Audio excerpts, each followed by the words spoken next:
Hello my family, সবাই কেমন আছেন? আশা করি সবাই ভালো আছেন। আমরাও ভালো আছি। আজ গেছিলাম আমরা খিরাইতে। খিরাই যাওয়ার সময় আমরা জেনে নিয়েছিলাম কিভাবে খিরাইতে যাবো। বান্ধবীদের কাছ থেকে খোঁজ নিয়ে জানলাম যে কোনো লোকাল ট্রেন ধরে মানে ওই মেদিনীপুর লোকাল বা খড়গপুর লোকাল ধরলেই আমরা খিরাইতে পৌঁছাতে পারবো। খিরাই অ্যাকচুয়ালি পাঁশকুড়ার পরের স্টেশন। আমরা এসে দেখি একটা সামনে ফুলের দোকান। তো ওখানে আমরা গেছিলাম যে ওখানে কেমন কি ফুলের চারা গাছগুলো বিক্রি করছেন জানতে। তবে আসার সময় আমরা কিছু ফুলের চারা নিয়ে বাড়ি ফিরবো। তাই আমরা ফুলের গাছগুলোর দাম জিজ্ঞেস করছিলাম। এখানে বিভিন্ন রকমের ফুলের চারা পাওয়া যাচ্ছে।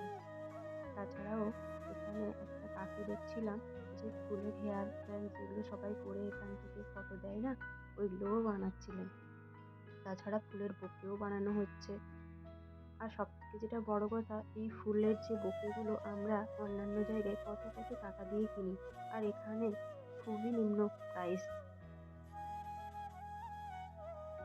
আমি হাজব্যান্ডকে বললাম আমরা তো আগে ফুলের বাগানটা দেখে আসি, তারপর না হয় ফুলের চারাগুলো নিয়ে বাড়ি ফিরবো। তাই আমরা এখন আর ফুলের চারা না নিয়ে সামনের দিকে এগিয়ে গেলাম। তবে এখানকার লোকাল লোকদেরকে জিজ্ঞেস করে জানলাম যে এখান থেকে অনেকটা পথ বেশ হেঁটে যেতে হবে। তাই একটা ওমিনি করে আমরা চলে গেলাম খিরাইয়ের বাগান দেখতে। এখানে যাওয়ার সময় দেখলাম রাস্তায় কাজ চলছে, কারণ রাস্তাটা পুরো মাটির রাস্তা। এতজন দূর দূর থেকে লোকজন আসেন এখানে ফুলের বাগান দেখার জন্য। রাস্তাটা না তৈরি করলে তো হয় না। তাই দেখছিলাম চারিদিকে রাস্তা তৈরি হচ্ছে। ওমিনি থেকে নেমে আমরা সামনের দিকে এগিয়ে গেলাম। এত উঁচু উঁচু রাস্তা, ঢালুর মতো আমরা যেন উঠে গেলাম। তিন দিকেই রাস্তা, বাঁ দিক ডান দিক চারিদিকেই রাস্তা। ফুলের বাগান দেখতে এসে ফুলের মেলা দেখতে পাবো ভাবতে পারিনি। চারিদিকেই বিভিন্ন রকমের দোকান বসছে।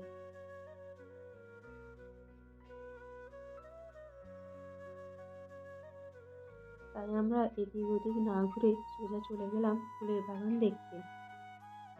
এখানে এসে বিভিন্ন রকমের ফুলের বাগান দেখে মনটা ভরে গেল।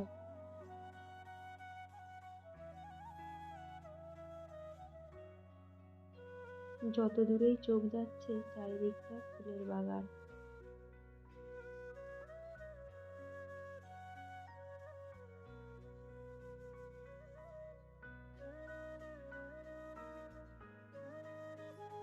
দেখতে দেখতে আমরা আরো সামনের দিকে এগিয়ে যাই। প্রত্যেকটা ফুলের বাগানের মাঝখানে আল দেওয়া আছে যেদিক দিয়ে আমরা হেঁটে যেতে পারবো।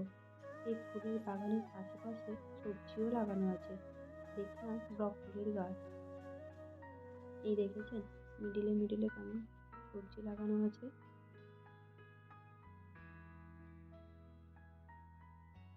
এটা পুরোটাই গাঁদা ফুলের বাগান।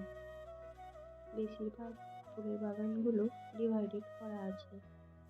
গাঁদা ফুলের বাগানটায় শুধু গাঁদা ফুলের চারাই লাগানো আছে।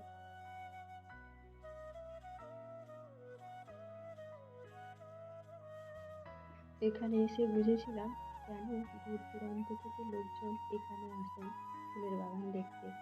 সত্যি চারিদিকে তাকালে ফুল আর ফুল, মনটা ভরে গেল।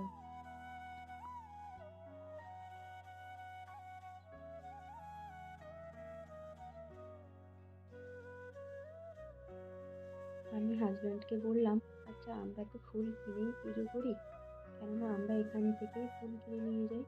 তাই আমরা একজন দিদাকে বললাম যে আমাদেরকে এখান থেকেই ফুল তুলে দেওয়া যাবে।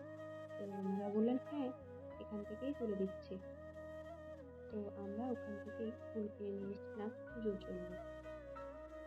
তাছাড়া এখান থেকে সবাই দেখছি ফুলের হেয়ার ব্যান্ড বানিয়ে মাথায় লাগাচ্ছে, আর ফুলের বোকে বানিয়ে বাড়িও নিয়ে যাচ্ছে। সবশেষে ফুলের বাগান থেকে বিদায় নেওয়ার সময় আমরা কয়েকটা ফটো সেশনও করে নিলাম, কারণ এই ফটোগুলো না তুললেই নয়। চারিদিকে ফুলে ফুলে ভরা, সত্যি সুন্দর। সবাই আসবেন ফুলের বাগান দেখতে, সত্যি খুব ভালো জায়গা, না গেলে খুবই মিস করতাম। সবাই ভালো থাকবেন, যারা চ্যানেলটিকে সাবস্ক্রাইব করেননি করে নেবেন। ভালো থাকবেন।